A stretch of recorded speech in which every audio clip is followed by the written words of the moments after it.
This is Reaganism, a podcast dedicated to exploring where the Reagan movement lives today. I'm Roger Zakheim, your host, director of the Ronald Reagan Institute in Washington, D.C. On this episode of Reaganism, Roger sits down with Michael Vickers, who served as the Undersecretary of Defense for Intelligence under President Barack Obama.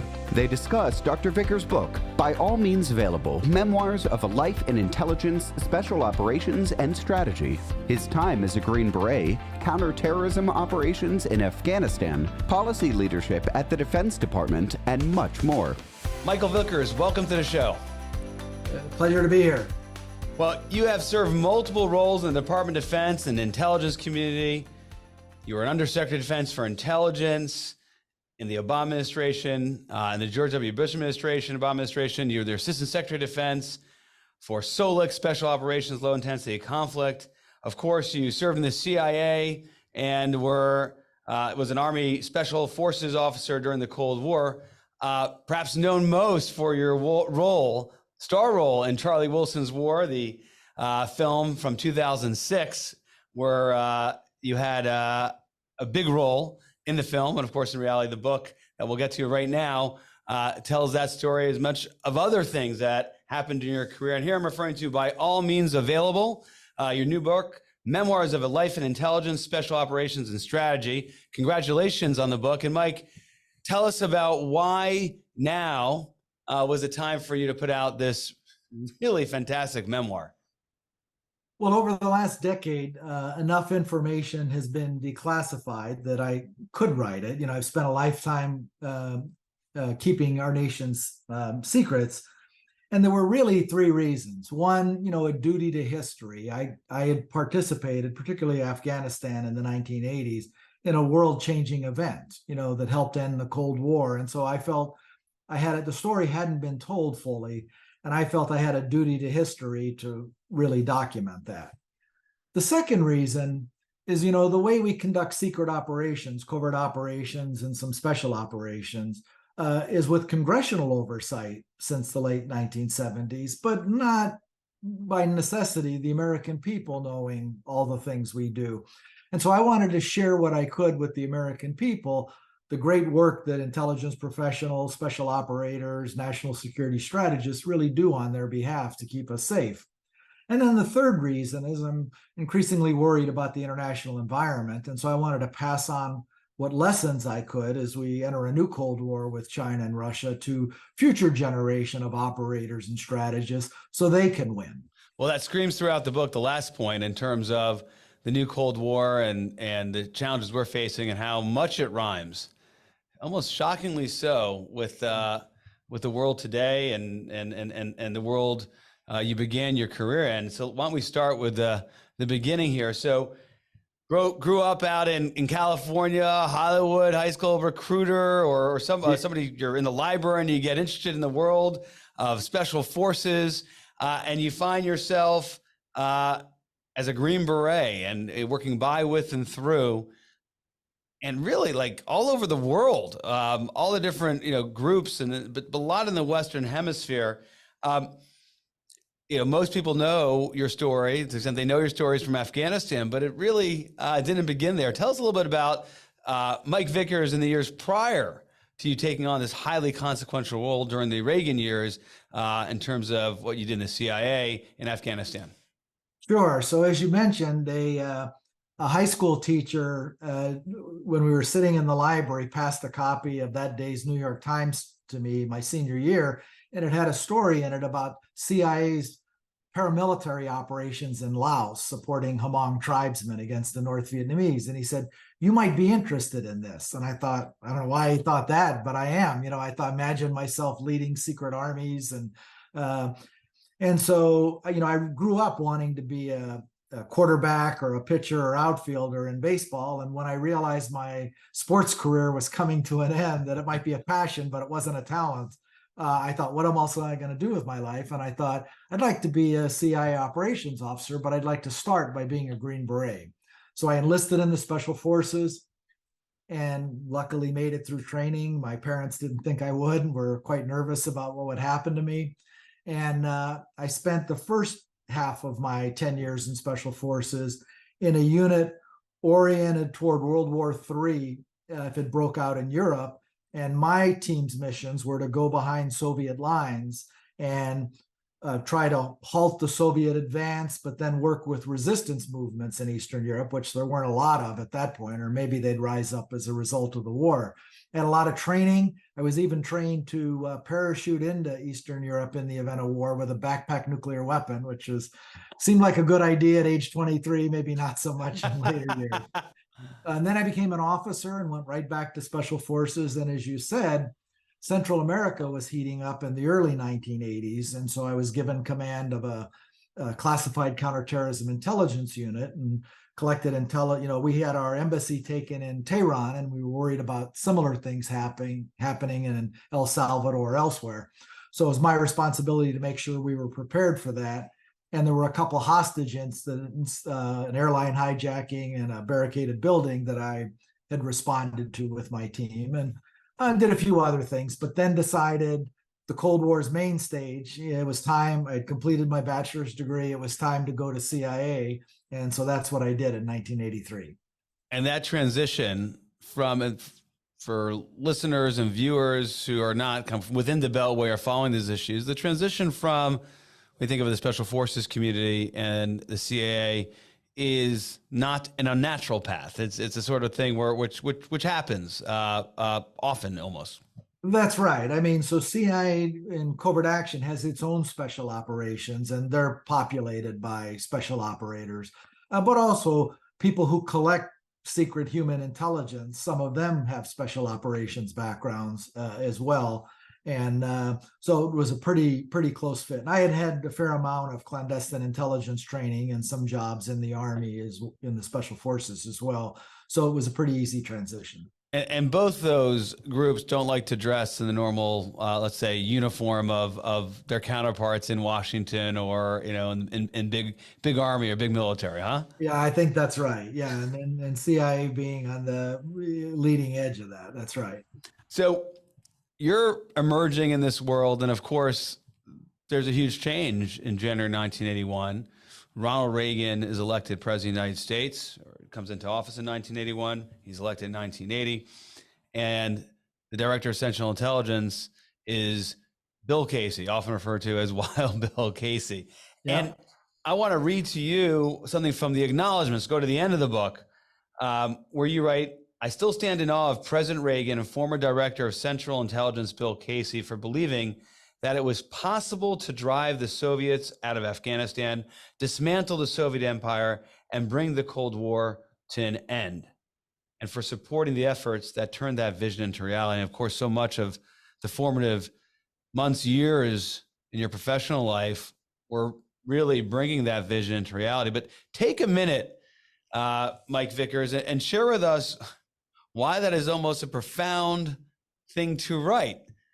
Probably for most Americans today who think about the Cold War from the standpoint of, if they know it at all, as something we won, the notion that you could bring it to an end was really consequential and cutting against the current of the time. Yeah. So let me start with, my first 2 years of President Reagan's term. I was still a Green Beret in Central America, and he helped put in place the strategy with Director Casey and then our military to actually defeat the insurgency in El Salvador, and then to put pressure on the Sandinistas, where they lost an election in 1990. And so, as a foot soldier, that was my first exposure. And then going to CIA, 3 months after I was there, I was sent on the invasion of Grenada as a point man for CIA on that. And that was the first rollback of Soviet power. The consensus up until that point was that the Soviets were really on a roll. They were making gains all over the world, and we had struggled through the 1970s. So that was an important thing. And then, as you mentioned, at the strategic level, many strategists believe, Cold War was of indefinite duration, but it was something to be managed, not won. Mm-hmm. It was something new for America. A lot of new characteristics, nuclear weapons and indirect conflict and ideological clash, et cetera. But Reagan really, he had that famous, simple line of, "My view of the Cold War is simple: we win, they lose."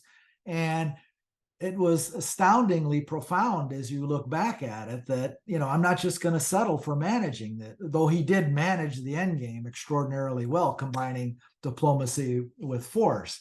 And that was manifested again in my world when I was the Afghanistan Covert Action Program officer. For the first 5 years, no one believed that we could win. The goal of the program started under Carter and was continued through Reagan's first term, was to just impose costs on the Soviets. And then in a National Security Council review in early 1985 that I participated in, President Reagan changed our strategy to our goal to driving them out by all means available. And I loved it at the time, as a CIA officer. And the Reagan Doctrine was announced. It wasn't quite called that yet, but in a State of the Union speech in February 85. And that became the title of my book all these decades later. And Casey was, as Bob Gates says in his memoirs, it took him a while to figure out, Bill Casey, that he didn't come into CIA, to make it better, to manage it better. He came in to wage war on the Soviet Union. And I think that was exactly the right thing to do, and happy to have played a part in it. So I want to get back to NSTD 166 and that critical year 1985. And as you mentioned, by all means available and everything you did in Afghanistan. But let's just go back to a couple other pieces you threw out there, because I think the history here is consequential and useful as we think about the world today. First, Grenada, because you just shared a moment ago that, and we were talking about this before we began the show, is that was the first instance of rollback. Now, again, it's Grenada. This isn't Afghanistan. It certainly isn't any, in the heart of the European landmass. But how consequential was that for our military, for this as an agency operative that you were, and for the country at large, to actually tell the Soviets, who were aggressively operating in the third world, that is not going to happen on the watch? And you said, you note in your book, Weinberger was iffy about it, but Reagan said, we're going to do this. Give me a sense of what it meant.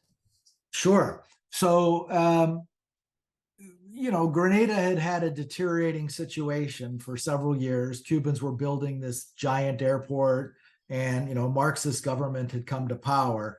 But we were mostly watching the problem. And then we had a medical school there with American students. And there was a coup involved in Grenada that put those students at risk. And so a whole plan was essentially put together over a weekend. And I was, staffing that for our senior leadership at CIA. And then the decision was made to go, and then I was asked to go in with two other, the guy who would become our chief of station and a communicator, to start setting up the CIA operation and go in and support our special operators. And President Reagan famously said there, when he, there was this thing called the Vietnam syndrome. We hadn't really done major military operations, and one that we did do, the Iran rescue attempt, ended in tragedy. And so there was this fear among some of his advisors that this would go badly. All things. Yeah, the political said, don't do this. Don't do this. Right? You got a re-election coming up. And he said, my re-election and this are separate. We're going. And I still didn't know at that point that I was going. It wasn't about me at the time. But again, it was a gutsy decision. I've seen a few of those presidential decisions over my years, and President Bush with the surge of forces in Iraq, but then also starting this campaign that ended up really crushing Al-Qaeda the last 6 months of his presidency. Presidents normally don't do that. And, President Reagan did a host of those things. So Grenada was really significant because one, it was the rollback strategically, and it was a shot in the arm. But two, because of some of the challenges we had with the joint force, it led to a lot of reforms. Goldwater-Nichols that really changed the structure of the Department of Defense, and then the creation of U.S. Special Operations Command. And I would add in a separate legislation, the position that created the Assistant Secretary position that I was about to say, right? Grenada grew out. You had the Assistant Secretary of Defense for Special Operations, Low Intensity Conflict, a position you would hold that we mentioned at the outset. Later on in your career, that really was this story. It all kind of comes back in these concentric circles of sorts. Well, let's go to the heart of your professional life. I mean, obviously consequential in so many ways, but Afghanistan is really the bookends of the story. So perhaps set the scene of your entry into Afghanistan. So many colorful characters here. You do a great job bringing it out. And unfortunately, I had watched that movie from 2006, so I had to imagine the characters from the film, you being the exception, because we've known each other for some time. But really well done. Charlie Wilson, Casey, the Mujahideen. Was it something that you had wanted to get into? Because as you mentioned, the program really began with Carter, and it had the Reagan push and the strategic shift later on. But was that kind of in Langley, was the sort of thing that everybody was trying to get into, or not so much? Not so much, because the first 5 years of the war, it was assumed that as I mentioned, that the goal was just to impose costs and that we couldn't win. And we ceded a lot of strategic control to Pakistan in making strategic decisions. They were the frontline state. And so actually more officers wanted to go to Central America. That was the big surge of the day. And along came Charlie Wilson, who imposed this huge increase, this 300% increase in funding. You could do that in appropriations in those days. You can't quite do it anymore. And it had bipartisan support. And so I was selected or considered for the job of this new job they were building, Afghanistan Covert Action Program Officer and Chief Paramilitary Operations Advisor. And I thought, what's not to like here? We get to fight the main enemy. If we win here, it's going to have historic consequences. If we win in Central America, it matters, but it's one more move on the chessboard. And we just had this massive increase in funding. And so I was excited to really.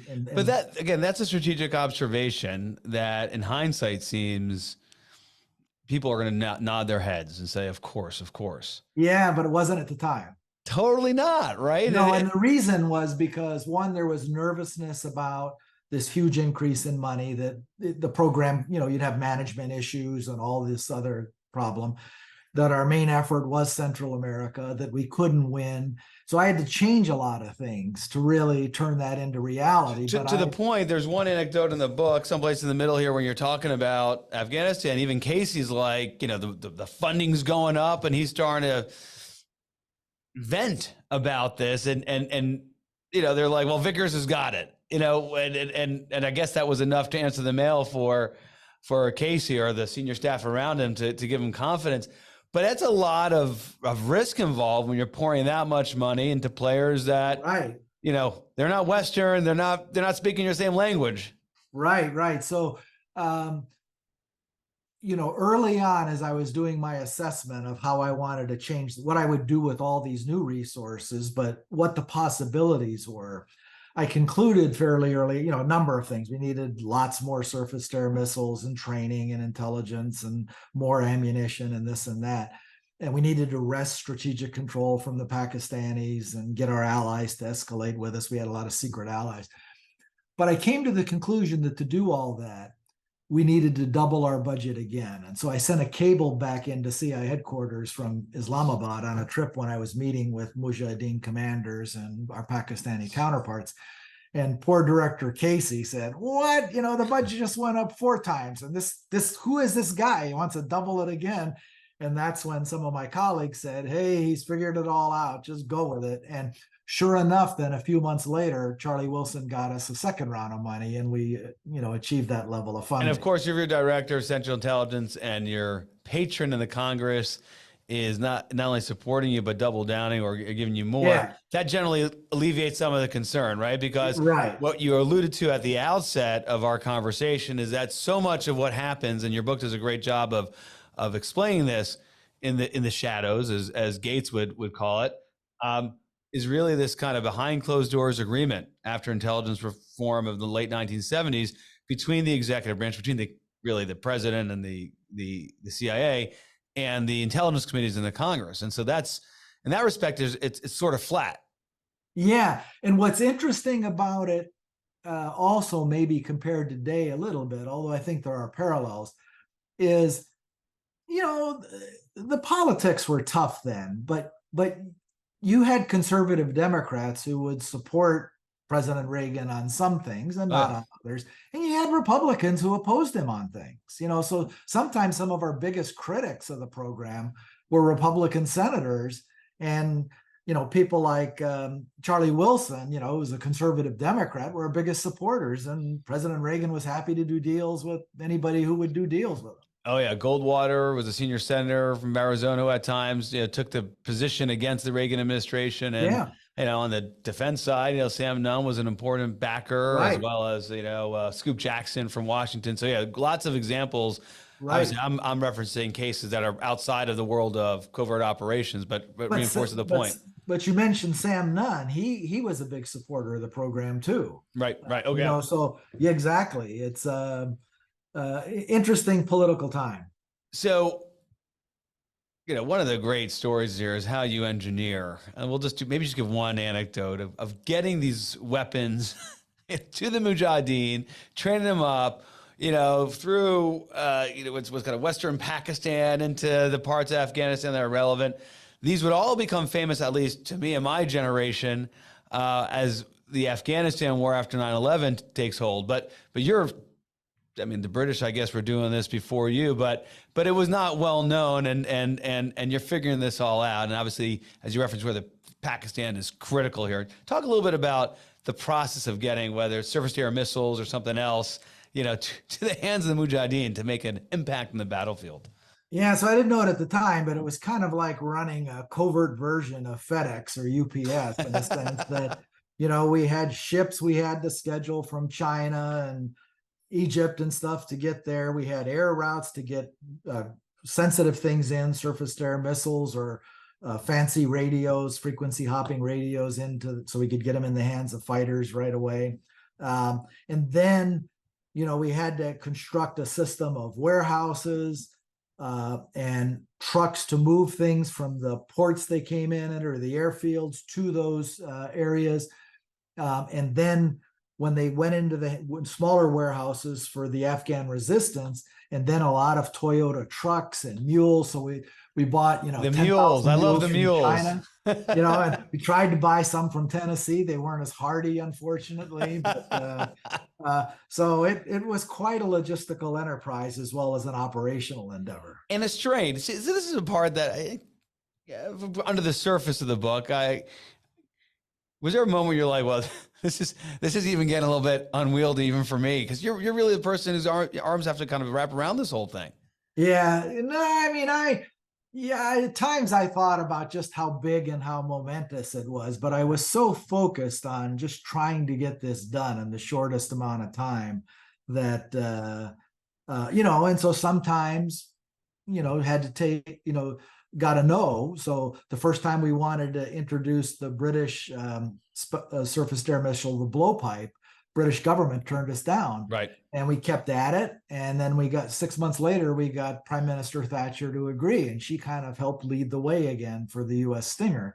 So it was a number of cases like that. Pakistanis didn't want to go along with something, but they eventually did. And, you just had to keep at it. And what were those moments, those metric kind of moments you're like, okay, this is working really well? I mean, was it, the taking out the helicopters? I mean, where did you feel like this was the moment?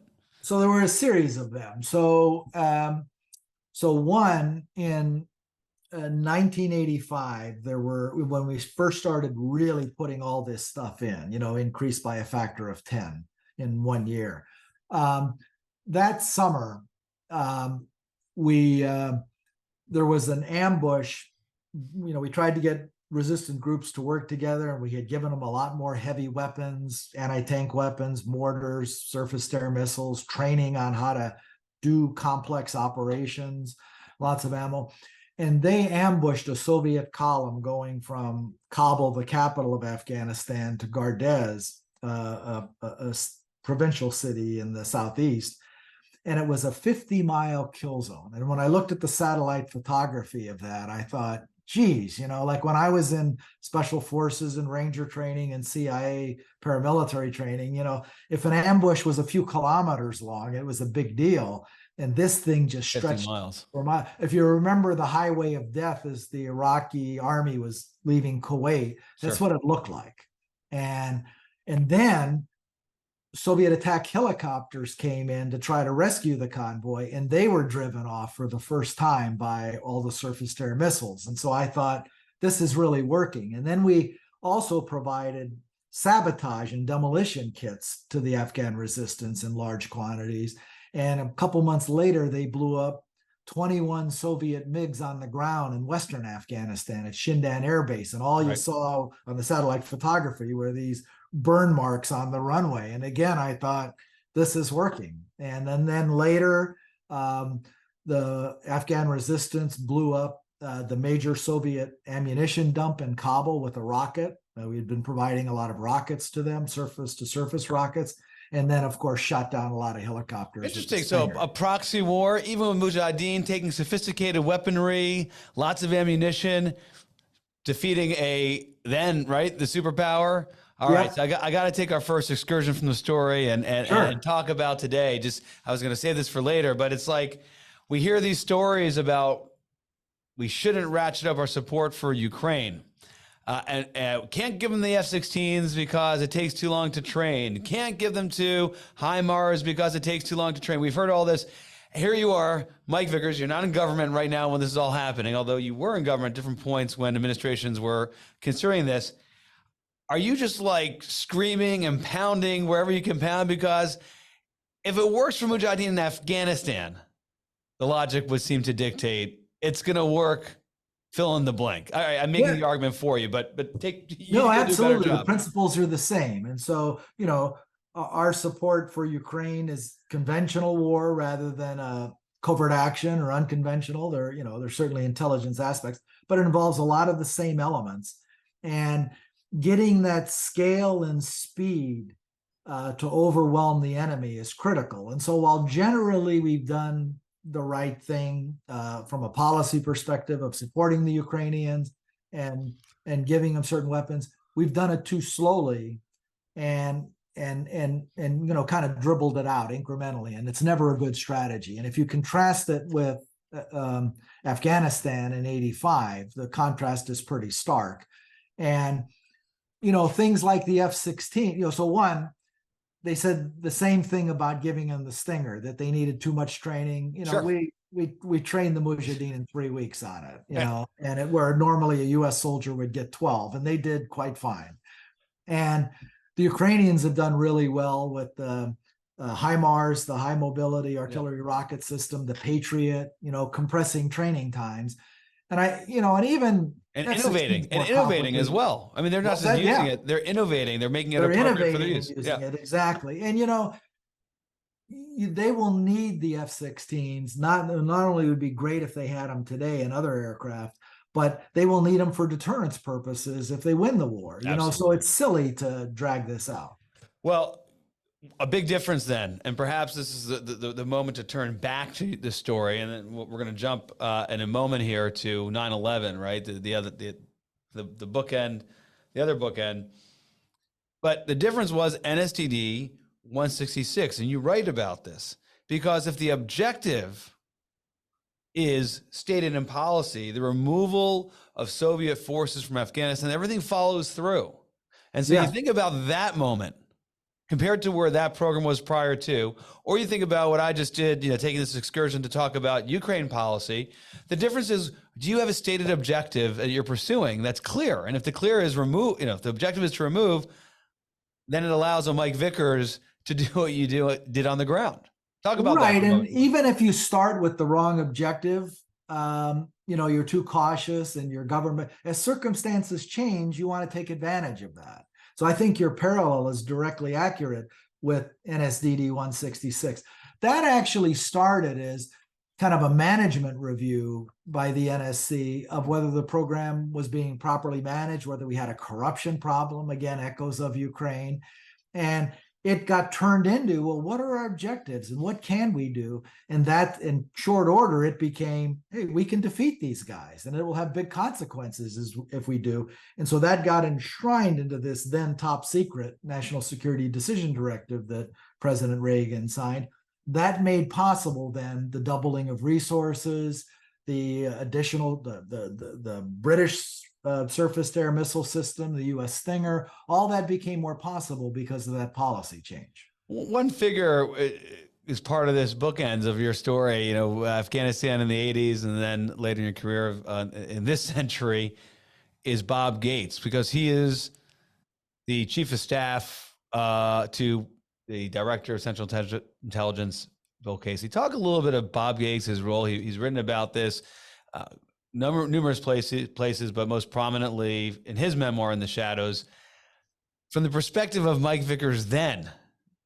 And then also so I first got to meet him. Mike Vickers now. You know, he had grown up as an analyst, Yep. and he spent a lot of time on the National Security Council in the Nixon to Carter years, and then executive assistant to the director and others. But I met him when he was head of analysis. And as we were escalating, the White House had to do a thing called a memorandum of notification, which is a big change to a covert action program after NSDD 166. And so I'm carrying this around to the comptroller and everybody else. And the White House put a requirement that this wasn't going to get out of hand and start World War III. And so I had lots of good reasons why I didn't think it would, based on Soviet behavior and their limited force structure and their concerns about NATO and China. But I took it to Gates and he said, I read the package, it's good. And he signed it. And I thought, I better get out of there before he changes his mind. And I teased him about that years later, you know, like, geez, you know, like pretty gutsy decision to say, not going to start World War III, just a little bit of weight on your shoulders there. And he just laughed. And you're right. I mean, I'm pleased you emphasize that, because so much would go back to today. They're worried about escalation. They're worried about the war in Ukraine, you know, bleeding out into NATO countries or right. And so, you know, there's this concept I use in the book, escalation dominance, which is usually applied in the nuclear world, but it applies to conventional things and at the tactical level, not just the strategic. So drone campaign, you want to put your enemy in a position where they can't respond. And it's the same, you know, there's very prudent escalation. And if you don't do it, you won't win. And then there's, you know, maybe reckless, but you can't just rule it all out because you're afraid of things. You know, we wouldn't have won World War II had we not mobilized. You know, that's a form of big escalation. Let's fast forward. So you have this amazing, you know, career in the agency, work on the most consequential covert program ever. Yes. Obviously drives the Soviet Union to the point where they have to give up, and contributes in a significant fashion to the end of the Cold War. Job done, end of history. Let's go on. You can, you know, build a normal life. And there you are. Prior to 9/11, working in a think tank in DC, a highly consequential, impactful think tank. And that's where we first met, I think. Correct. And 9/11 happens, and you write the following: I felt rage at Al Qaeda, who I knew was almost certainly behind the attacks. This is the moment, right? People don't know this. Certainly, Al Qaeda is not known to Americans like it was after 9/11. I was also furious at myself for underestimating the threat that group posed. So take that line and unpack it for us, Mike, because if there was anybody who knew kind of the threat of that group, or who that group was, it was Mike Vickers. Yeah. So interesting question. So I had a lot of experience in counterterrorism, operational experience, and then more as a policymaker. But the terrorism of the 1980s were short duration events. You know, they could be lethal. I mean, you could execute hostages, assassinate people, kidnap them, and then assassinate them. But it wasn't a strategic war in the sense that religious terrorism became in the 90s. And bin Laden and other al-Qaeda leaders had gone to Afghanistan in the 1980s, but they weren't. They were voyeurs. They were helping facilitate things in the Pakistan border region. They weren't really engaged in big combat, and so we didn't pay a lot of attention to them. You know, we knew about some of them, but that was it. So I had left government after the Cold War to go to graduate school, first an MBA and then a PhD. And, you know, I still had a lot of colleagues who were working the Al Qaeda problem as it evolved between, you know, First World Trade Center bombing and then 9/11. And I have to say, you know, even when we had the embassy bombings, I thought, well, this is like Beirut. It's horrible. And we should have tried to do more to prevent this, and we ought to retaliate. And the cruise missile strike we did on Afghanistan wasn't enough. But I still saw it through this lens of the Cold War and terrorism as it was with the Palestinians and other groups, you know, before they made peace. And I didn't appreciate the significance of, you know, Al Qaeda's ambitions may have been too big that they wanted to take over the world, but it's vastly different than what other terrorist groups did. And that was clear to me right at 9/11, and it wasn't before that. That's a super interesting distinction, which is absolutely reflected in the way the U.S. government responded after 9/11. I think here, prior to 9/11, I'd say most strategists and policymakers knew terrorism was a challenge, but it was one manifestation of geopolitics and how states interact. After 9/11, it became the non-state actor, this ungoverned spaces, groups that aren't bound by or think in terms of sovereignty, borders, states, and it needed to be treated in its own fashion. And we did, I think, a lot of good reasons why we adjusted, and I think it's a reason why Al Qaeda wasn't successful in attacking the homeland again. And then that's right.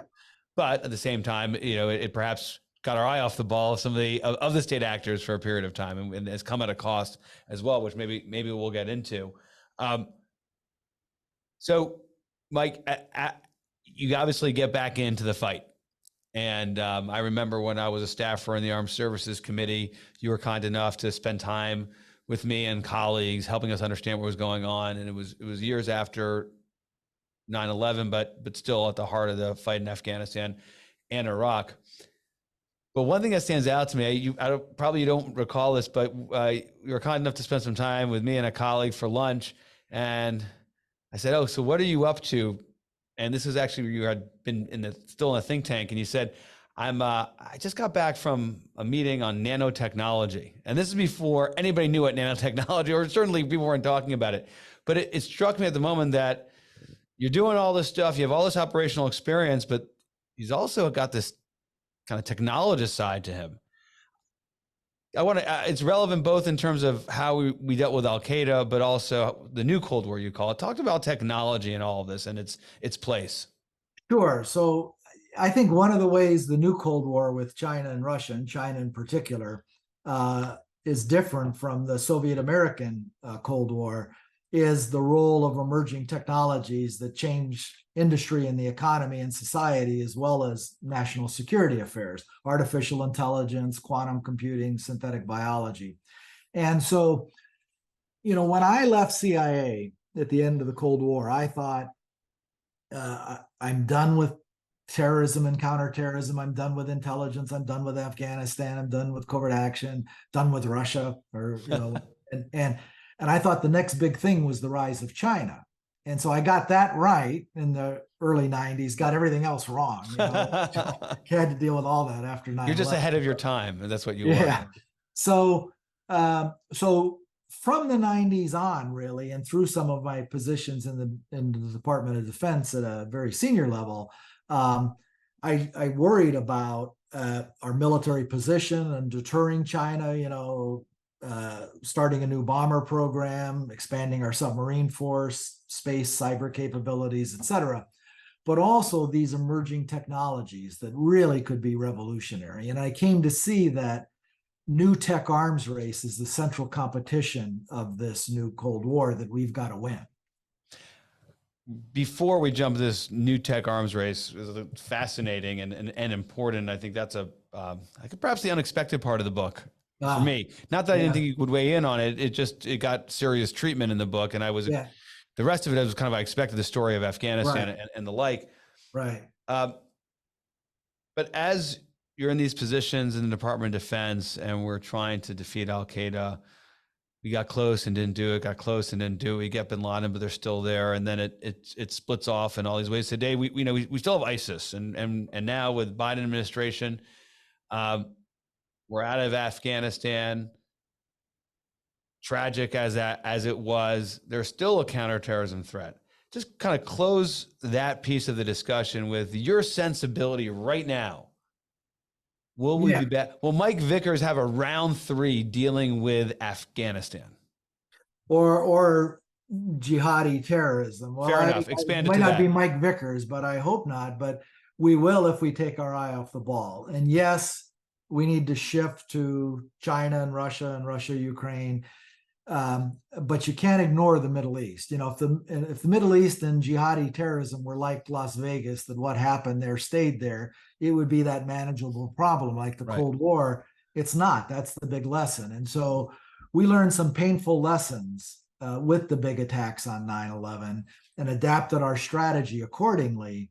And consequently, we were able to largely defeat Al-Qaeda, certainly take apart most of it, and then largely defeat ISIS, but they haven't gone away. The ideology is still there. The ungoverned spaces are there.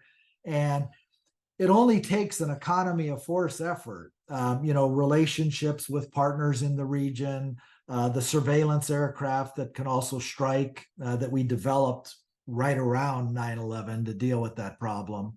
And so you don't want to just completely ignore that and go all in on China, or you'll regret it. You'll have. But that point, to maybe a listener, they would think, okay, that's caricaturizing what we would do. Like, of course, we wouldn't just leave the Middle East, right, and focus on China.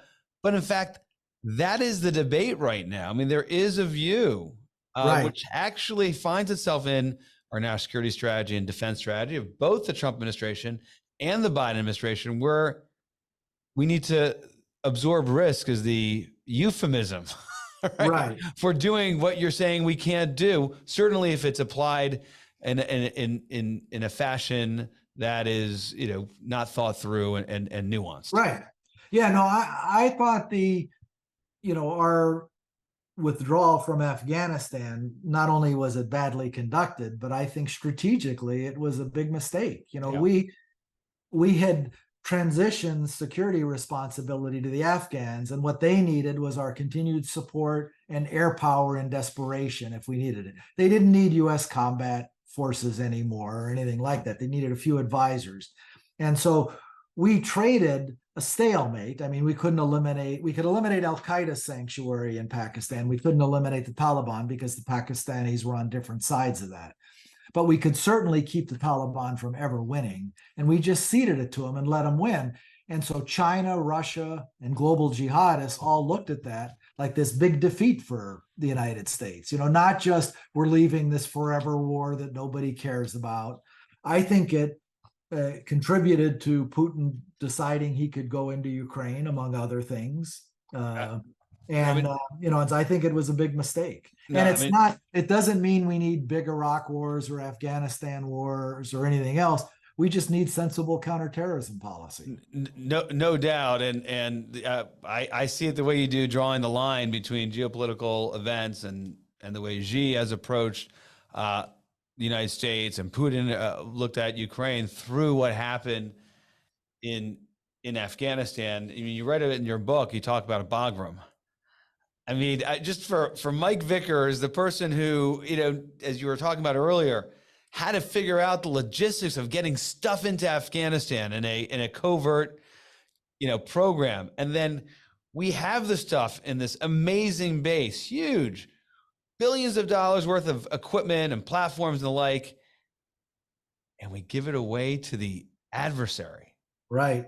And, my history with Bagram Air Base goes back to CIA days when I was helping the Afghan resistance shell Soviet aircraft there, and then later using it for our own purposes against Al-Qaeda and the Taliban. And I'm just looking in the book here. I was flipping through the index. Of course, we're with Mike Vickers, author, by all means available, Memoirs of a Life of Intelligence, Special Operations and Strategy. But I was just curious. I'm like, it came up throughout the book, how many times? And what struck me, Mike, I don't know if Bagram Air Base was mentioned, I would say half a dozen times, perhaps more, just looking at it. But from the beginning to the end. Right.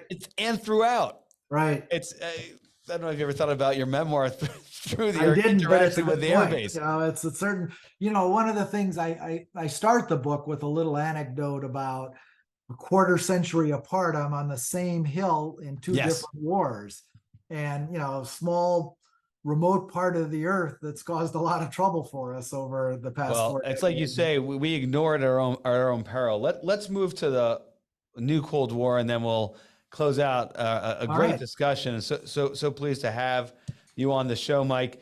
But we were talking about technology, intelligence community, as well as dealing with China and Russia in this new Cold War.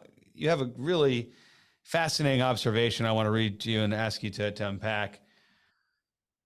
In the competition new Cold War, you write, at the operational level, ubiquitous technical surveillance technologies, which combined technical surveillance, including digital dust and DNA surveillance with artificial intelligence, will make clandestine operations more challenging to conduct.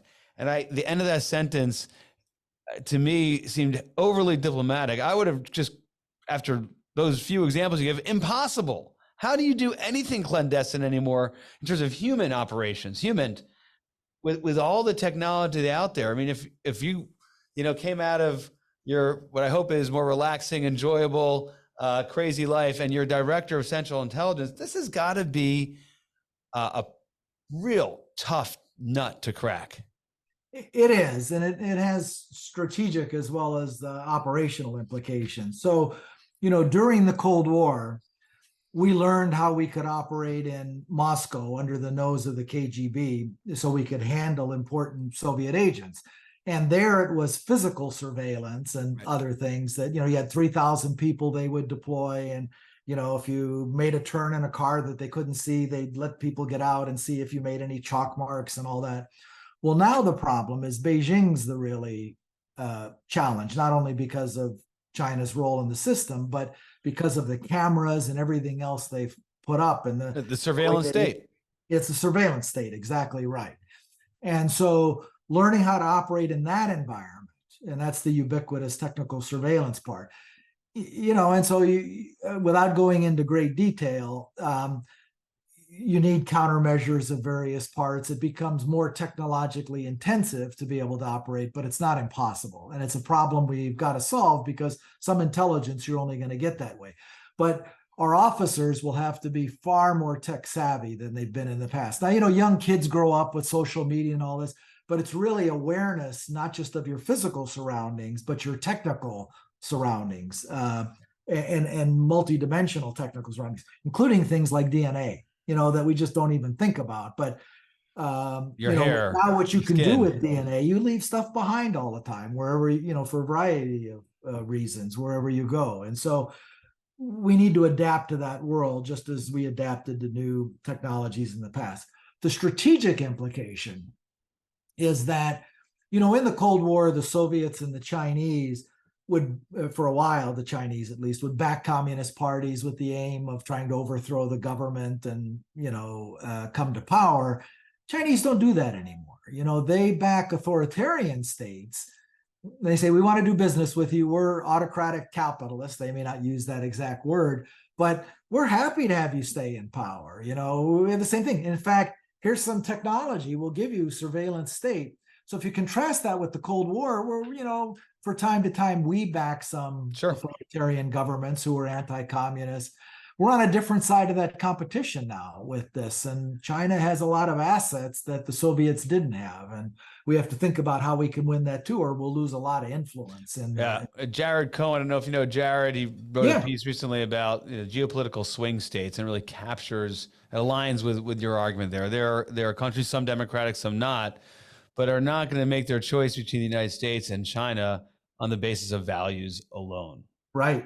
And so our strategic approach needs to kind of take that into account. And and kind of Right. approach it with that in Values mind. always have to be a part of American foreign policy, with interests as well. But you just have to recognize these geopolitical realities and figure out how you're going to solve them. Before we go to our lightning round and wrap up this discussion, fantastic job on your memoir. By all means, will be available anywhere you can get a book here shortly. Talk about China, new Cold War. Give us your sense of how this should shake out. And almost impossible question, so I ask you to do it quickly, right? But Yeah. but really, you note multiple times in the book how China's economy will surpass the United States. It's a challenge because of the economic side that's far different and more complex than the Soviet Union, not only because of their economic power, but because they're a major trading partner, right? So it's very, very different. But when you think about it, and you're a person who's a strategist, you got to think about end state. How do you think about the end state of the whole new Cold War? Well, like George Kennan, where, he thought, okay, if we contain them and frustrate the Soviets enough, they'll eventually mellow in some way, or maybe the regime will change. And that may be the end state with China. I don't know. What I do believe is that this tech arms race in artificial intelligence and quantum computing and synbio and others is something we really have to win. If we're going to stay ahead, unless the Chinese have economic troubles or of their own, because that will keep us economically competitive. And so I write in the book about 5 things I think we need to do. First and foremost is getting our domestic bases of power in order, in terms of restoring at least enough national unity to wage a protracted competition like this, to deal with the disruptive effects of some of these technologies, but then really to win this economic and technological competition. Out of that will come, and then there's national security implications for intelligence, for defense, in bolstering our deterrence, but they're not enough to win. If we don't do the other things, we won't win a Cold War. Because if you deter the conflict, you still got to win the peacetime competition.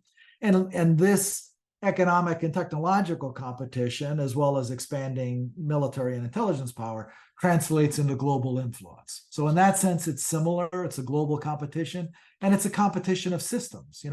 This time it might be democratic capitalism against autocratic capitalism, but it's still a competition of 2 different views of how to govern yourself. Great insights, Mike Vickers. Let's turn to our lightning round. Here's where we asked your favorite Reagan book, your favorite Reagan speech. Share with us your favorite Reagan quote. Give us all 1 or 2. What do you got? So I'll say tongue in cheek, I love the book, but it's my least favorite in one way, and that is Reagan's love letters to Nancy. Like every day he was in the White House, he wrote a love letter, and it's not that he didn't have a few other things on his mind. And I think any other husband in the world just has to look at that and think, I'm doomed. I just can't compete. My wife reads this book, the bar is just raised too high, but that's tongue in cheek. As far as a favorite book, I hope my book contributes to some of President Reagan's significant triumphs. But books about him, I would say Will Imboden's recent book about the peacemaker, I think is really good on Reagan foreign policy and how he managed. And again, we don't have time now, but how he managed diplomacy at the end of the Cold War with still securing a victory for the United States through not giving up on force is very rare in American politics. Usually you do one or the other, and he was just a master at it. And then favorite speech, I have to say, when what became the Reagan Doctrine got announced that, we have to keep faith with these people resisting Soviet aggression. That was February 1985. So that's my favorite quote or speech. And then I'm also partial to the Evil Empire and the Tear Down This Wall one too, just, Cold War hawk that I am. But the Reagan Doctrine one probably is my favorite. Those are all great, and certainly here at the Reagan Institute, ones we like to hear. Mike Vickers, congratulations on your new book. By all means, available. Memoirs of a Life in Intelligence, Special Operations and Strategy. And wish you success with the book, and hope to have you back on the show. Thank you, Roger. My pleasure. We hope you enjoyed this episode of Reaganism. New episodes premiere weekly every Monday on YouTube and all podcast streaming platforms. If you like this episode, be sure to let us know and share with a friend.